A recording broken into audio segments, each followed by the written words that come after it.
Certainly, it gives me really great pleasure to be here today. I wasn't expecting it, actually. I wasn't expecting to be invited to this place and reflect on the issue which, to a certain extent, people sort of more and more know me about, actually. The issue of privatization. Many people say that I'm communist, I'm a Marxist, because I do not really support privatization. I'm just saying that, in any case, there's nothing wrong with being Marxist, actually. To start with. But in any case, what I wanted to say first, actually, on this issue is there is a tendency, not only a tendency, but there's been a narrative that has been very much actually pushed upon us that everything business does is good and everything public is not really that good, actually. And I do not really subscribe to that.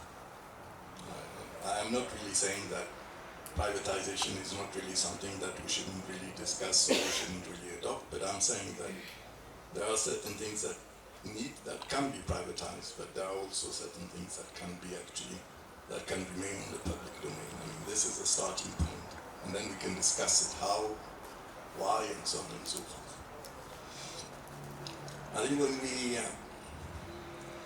when we reflect actually about the tendency of privatization today, we associate it with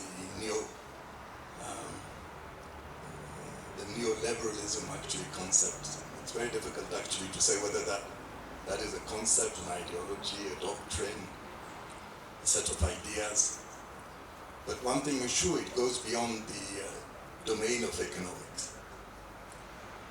It touches upon cultural, it touches upon social issues.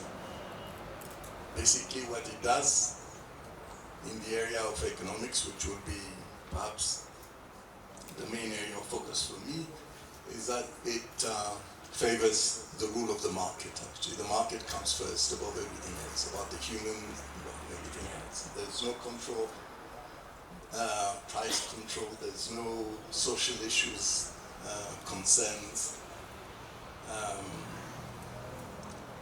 The private enterprise is given actually free hand to do whatever it wants to do. I mean, this is actually the logic behind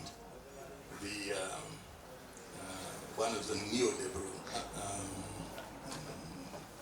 demands, actually. The second one is there's no room for social services. I mean, it doesn't really, I mean, again, there are some differences actually depending on whose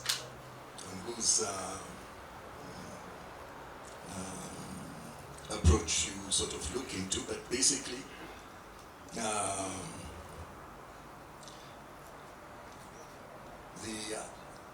neoliberalism actually doesn't really favor education, healthcare, safety net for the poor, and even the maintenance of roads, bridges, water. All these actually are not really the domain of the neoliberals. The third point is deregulation, actually. There, it sort of subscribes to reducing government regulations of everything, basically, that could diminish profits. As long as it affects profit, then deregulation has to take precedence.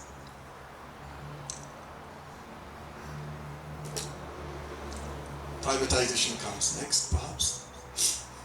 And here is perhaps the topic of our discussion. State-owned enterprises, goods and services have to be transferred to private investors, actually. And the way to transfer it, of course, there are various ways. It can be outright sales, subcontracting. It can be via deregulations. It can be not doing anything, for example, in the sense of, if you take, for example, the education sector, there is a demand, a public demand actually for the education sector to grow, but the government can choose not to um, spend resources and let the private sector come in actually and supposedly take over actually that empty space. But basically actually the privatization is pushed because of gains in supposedly efficiency. Why do we privatize? Actually, one of the arguments is, as I said earlier, the private sector is better suited actually to do this work than the public sector. And yet you can find quite a few examples around the world actually that where the public actually sector has done quite well actually. In terms of countries, we can mention, for example, France, we can mention Malaysia over the 1970s actually, before they start privatizing. In fact, the France case was very glaring because they had one of the most successful, effective, public sector. But even if today you look at the Scandinavian countries, you tend to see that quite a few, for example, a large percentage, at least up to 30%, even more, in countries like Norway, that are basically public assets and owned by public, by the public sector. Finally, actually, in this, we can also mention the concept of eliminating the public good or community and replacing it with individual responsibility. Pressuring, for example, the poorest people in a society to find solution to their own problems, actually. So what it does is, okay, you're an individual, try to solve your own problem. The government is not there actually to solve your problem. I mean, this is basically the contour of the neoliberalism. And there, the topic of today, when it comes to privatization, and when it comes again to Ethiopia's privatization, you sort of say, so why do we privatize actually some of the assets that can be considered strategic, that can be considered actually assets that can generate another space for development. It could be, for example, the one area that I've always been against is the privatization, for example, of the Ethio Telecom.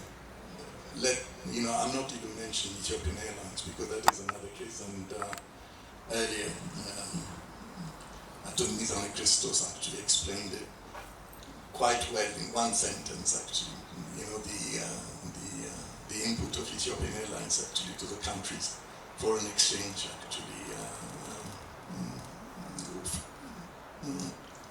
to the country's sustaining its foreign exchange. So when it comes to Ethiopian Telecom, the argument, of course, is again the argument of efficiency. And there's a question: is it really an argument that can really tilt the balance? And you look around countries all over, and you find there's no case for it. The fact that Ethio Telecom is left to operate the way it operates today, and the fact that Ethiopian Airlines is left or is pushed to operate the way it operates today, it's made by choice. It's the government choice to let actually Ethiopian Airlines to be a competitive company, an internationally competitive company, to operate in that fashion, to put all the structure that are necessary actually for it to operate in that fashion. It's a choice. For Ethio Telecom, we chose another model actually. So the first question is, if it is efficiency, I think we need really to look whether this is really a real efficiency question. The second argument is, we need to pay. We need to sort of look into our foreign debts and by putting it on the market actually and getting some some money out of it, and then we can reduce our debts. And again, that's earlier discussed. The issue of foreign debt, particularly the Ethiopian foreign debt, doesn't really necessarily push Ethiopia to sell its gold actually aspect. I mean, it's like you don't have anything, then you sort of go and try to find what you have in the house and then sell it actually to sell your debt. Because yes, paying debt is very important, and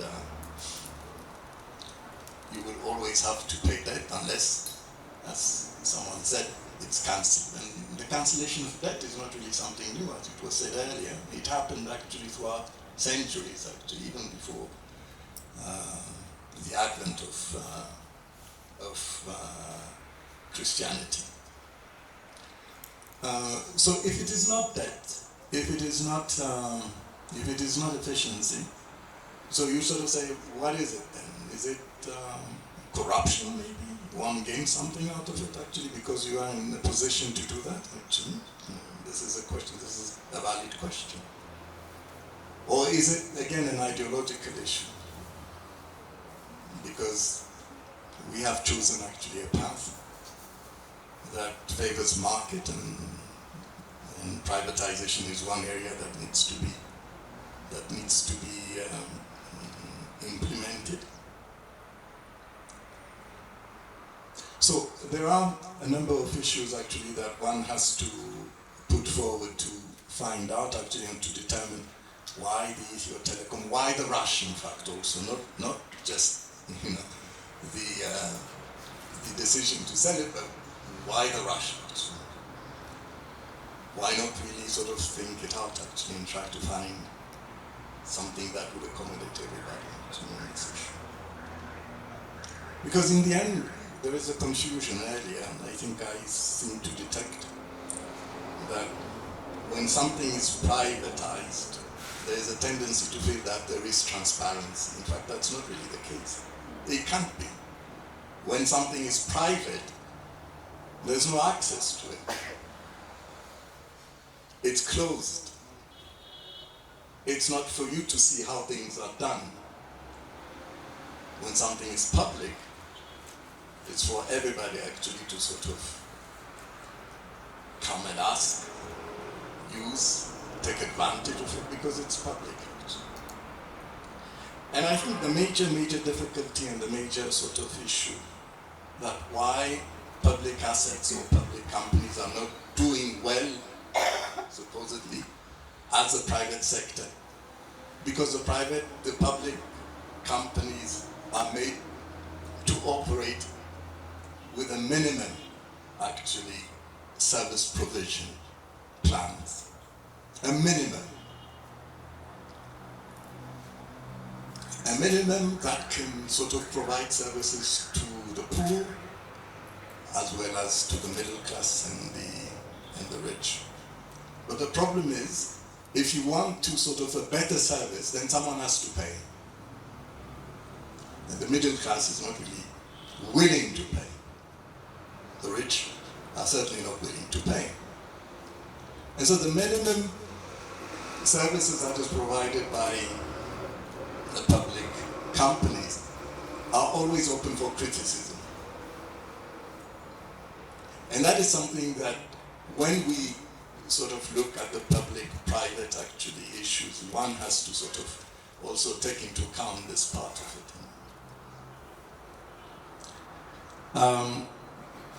I think I would probably say one or two things, and then I would sort of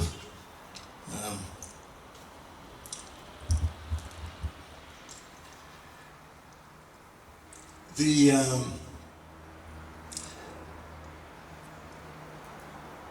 issue of privatization when we speak of privatization in France or in England or in any of these developed countries, it's basically a national policy issue. It's like the money would circulate around in those countries. When it comes to countries like Ethiopia, like many African countries, we're talking about foreign investors actually coming in. We're talking about denationalizing the assets. We're talking about leaving these assets to someone, to some entity that we will never know who the owners are. So that is one thing that we need also to take into account. Do we want actually to sort of lose our sovereignty? It's a question of sovereignty.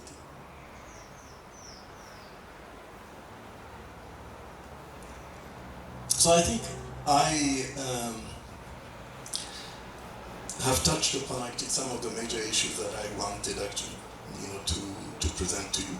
So maybe in the next round, with the question and answer, maybe I can clarify, or maybe I can learn something also from you on this issue. Thank you very much.